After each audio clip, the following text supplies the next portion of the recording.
Kausapin muna natin mula po sa Bukidnon. Kamusta kaya ang mga ghost projects dyan? Meron kaya? Meron ba? Si Hazel Guimado. Hazel, good morning. Good morning po. Good morning, Hazel. Kamusta ang weather? Hi po. Magandang umaga. Kamusta ang weather ngayon dyan sa Bukidnon? Mainit po. Napakainit. Ayun nga. Ikaw ay 39 years old, nag-aalaga ng baboy ng kapatid mo. At ikaw ay may Kapatid po ng partner ko. kapatid ng partner mo. Oo. Opo. Yung partner mo, hindi pa kayo kasal? Hindi po kasi kasal po siya sa una niyang asawa. Okay. 3 na ang anak mo sa kanya. Etong 3 bata. Magtatatlo na po kasi buntis po ako sa pangatlo. Oo. Ilang taon yung 2 bata? Ang lalaki po is 6 years old tapos yung babae is 5 years old po. Tapos ilang buwan ka ng buntis? 5 po. 5 buwan na po. 5 months on the way. Opo. Sige. Ano trabaho Opo. ni mister? Truck driver po siya sa ngayon. Pero hindi po siya araw-araw. Minsanan lang po sa isang linggo, may 4 na araw, gano'n lang po. Bakit mahina ang mahina ang drive diyan? Kaya hindi arawan? Hindi po kasi tinatawag on call lang po siya ng amo niya, gano'n po. Hindi regular on call lamang na truck driver. Opo. Saan po kayo naninirahan? Bahay niyo po ba ito o inuupahan? Bahay po namin. Oo. Nakapagpundar po kayo? Opo, noon pong nagtatrabaho po ako as cashier sa gasoline station, inuunti-unti po namin yun pong pagtayo ng bahay. Kahit hindi pa po siya tapos, at least na unti-unti po siya. Okay, sige. So, Hazel, ito muna, Hazel. Hi po, good morning po, good morning, Sir Ted. Hazel. Nanonood ka 1PH? Yes po, Signal po, sa Signal TV, 1PH. Ano ang subscription mo ng Signal? Anong klase? Channel 1 po, Prepaid? hindi. Ano ito? Buwan-buwan may Hindi, dumadating na opo. bill? Oo. Satellite? Oo. Ano po, kaya hindi, load lang po. Ayun nga. Nagpapaload lang po ako ng 200 pesos kada buwan. Ayun. Sige. Ito Sige. muna. Ano ang Bible verse muna kahapon? Ang Bible verse po kahapon, Santiago 1:19, unawain ninyo ito, mga kapatid kong minamahal. Bawat isa'y maging laging handang makinig, maingat sa pagpananalita at hindi madaling magalit. Ang ganda ng na-share kahapon ni Pastor Jeff. Hazel, gaano ka na ulit katagal na nanonood sa amin? Actually po, nung June, nabili ko po kasi, nautang ko po kasi yung TV noong December. Tapos nakapagpakabit kami ng signal, January na. Kasi mahirap kasi kumita ng pera. Kasi then, noon po nakapagpanood po talaga ako sa inyo nung June 15, 16 po. Ngayong Ayun, taon, okay. bago lang na viewers si No worries. Hazel. Walang problema Oo. doon. No Oo. worries. Hindi importante sa amin kung matagal nang nanonood, nakikinig sa amin. Ang importante ngayon. Yan. Ayan ang importante. Oo. Okay. Pero araw-araw na po ako nakikinig po talaga. Yan.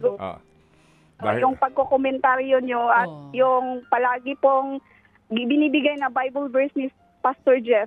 Okay. Hazel, nakapag-aral ka? Opo. Ano natapos mo? Nakapagtapos naman po ako. Education po. Sayang naman. Di ka nag-board? Pasa na po ako. Nakapasa na po ako ng LET exam po. Sayang. Di bale. Yeah. Kasi ngayon, medyo 4 minutes before 10. Ganto, si Mr. Mo sa mo nakilala? Dito lang po. Ano po siya? First boyfriend ko po nung high school. Tapos nag-asawa siya? Nakapag-asawa siya kasi pumunta ko ng Cebu. Okay. Pagbalik ko rito ay basta pang MMK yung Sige. So, siya ang first love mo? Opo. Ayun. Then, nag-asawa siya. Anyway. Oo. At ngayon ay sila na ulit dalawa. Ako, naintindihan ko. Oo naman. Naintindihan ko sitwasyon. Baka kasi, alam mo yan. Ito rin ang isa sa... Itong mister niya, alam mo na. Ito isa rin sa problema, no? Dahil Sige. kasi syempre ang annulment para lang sa mga may pera. Sila ito muna, halimbawa ito. Kasi meron tayong limitadong oras ngayon. Sige. Meron tayong premyo ngayon, Hazel. Sa mo balak gamitin? Pang-grocery po. Kasi simula po nung umalis ako sa trabaho, hindi na po kami nagkapag-grocery. Pambili pagkain, gamit. Grocery po talaga. Pang-kusina po lahat. Mm. Pangkusina lahat. Ngayon, yung bahay mo kamo sa ngayon hindi pa kumpleto. Sa bahay po, wala pong kontento. Madali lang po kasi ako makontento. Kontento naman po ako kasi natutulugan naman siya. Tapos, basta inuunti-unti lang po namin kapag may pera, pinapagawa, ganon. Ngayon ba nag-family planning na kayo? Sir? Ngayon ba nag-family planning na kayo? Hindi pa po kasi buntis pa po ako. Ay, Buntis na kasi siya eh. After na lang. Tama naman siya. Pagkatapos Kasi pag po, buntis na siya, Ted Filon, hindi na siya pwede mabuntis ulit kasi buntis na siya eh. So, ang family planning will come what a after. question, ha? What a question. So, let me rephrase. Oo.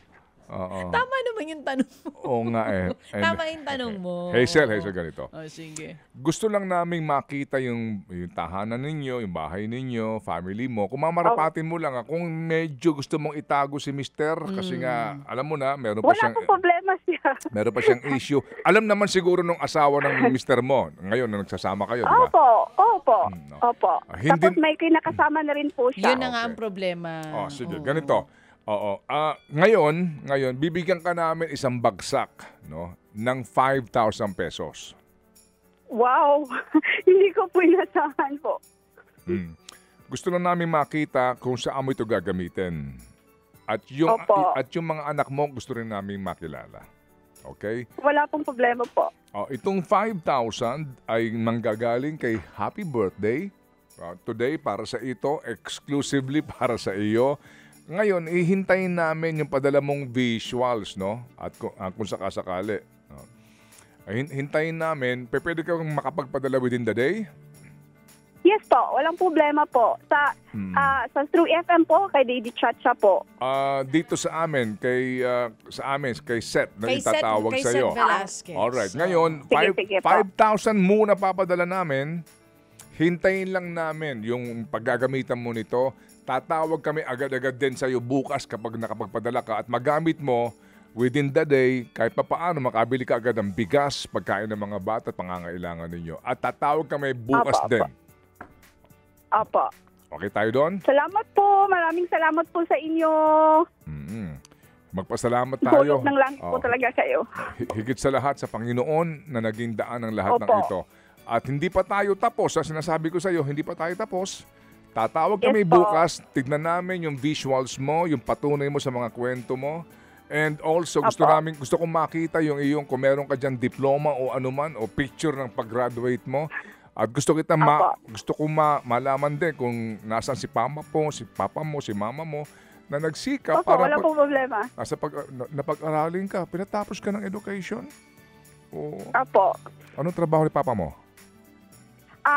Sa ngayon po, dahil retire na po siya, bao-bao driver po siya sa ngayon. Dati, nung pinag-aaral ka, anong trabaho?